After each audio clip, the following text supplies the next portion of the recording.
भक्तटीए भगवान को बा ता प्रभु को कहला, हे प्रभु आपण को धन्यवाद। प्रभु कहले, कौन हैला कि मु शुणिची भक्तर मनोवांछा पूर्ण नहेले भक्त गाली दिए, अभिमान करे, मो प्रति अणदेखा करे। तुमको प्रथम करी देखिली जी मते धन्यवाद देउची। भक्त कहला, हाँ प्रभु आपण धन्यवाद रो हकदार।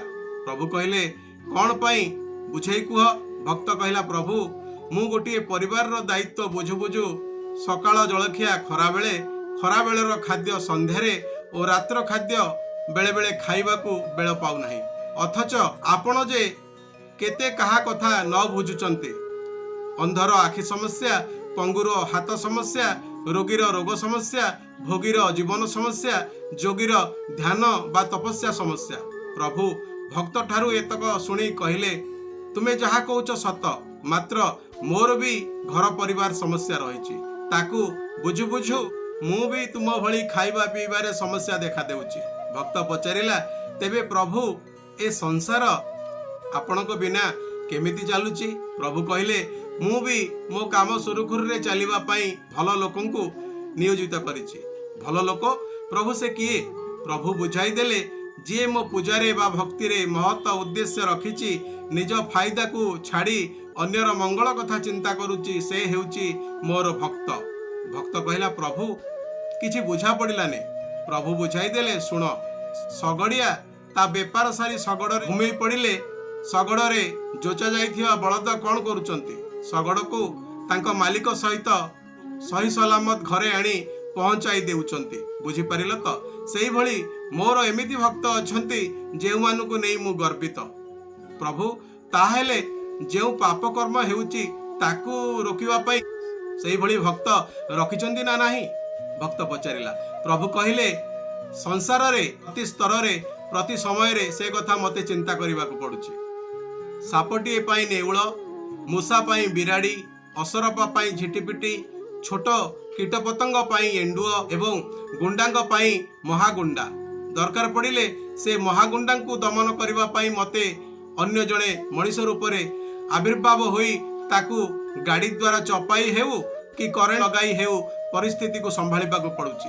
भक्त कहिला, एते सबु काम आपण करूचंती, तेबे मंदिर मठ चर्च और गुरुद्वारा मानकरे भक्त जहाकू पूजुचंती से मोर मूर्ति बा छवि। प्रभु कहिले, भक्तर मन को एक कथा ठीक लागिला नाही। प्रभु बुझाई देले, परिवार रे मुख्य बापांकर हठात मृत्यु हेई गले अन्य माने कोन करूचंती?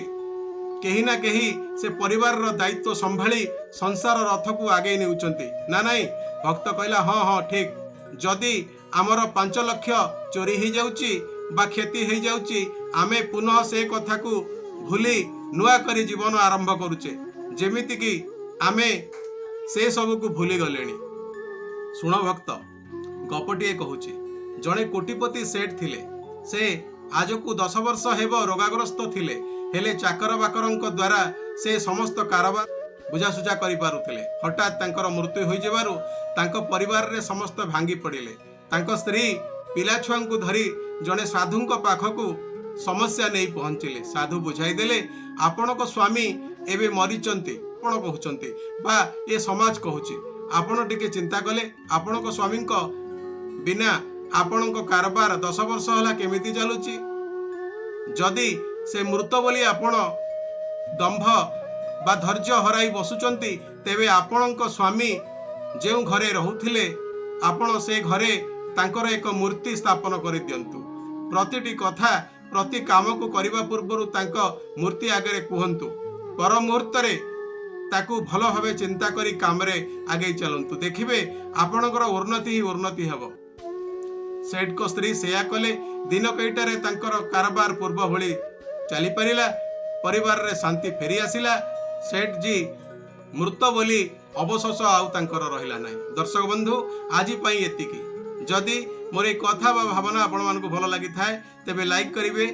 बीएनबी टीवी यूट्यूब चैनल को जदि प्रथम थर देखुथांती, तेबे सब्सक्राइब टे करिवे और पाखर थिबा बेल आइकन को बजाई देबे, जहा द्वारा कि आपण हमर नूतन अपडेट वीडियो गुडी को देखि परिबे। रहउची, नमस्कार।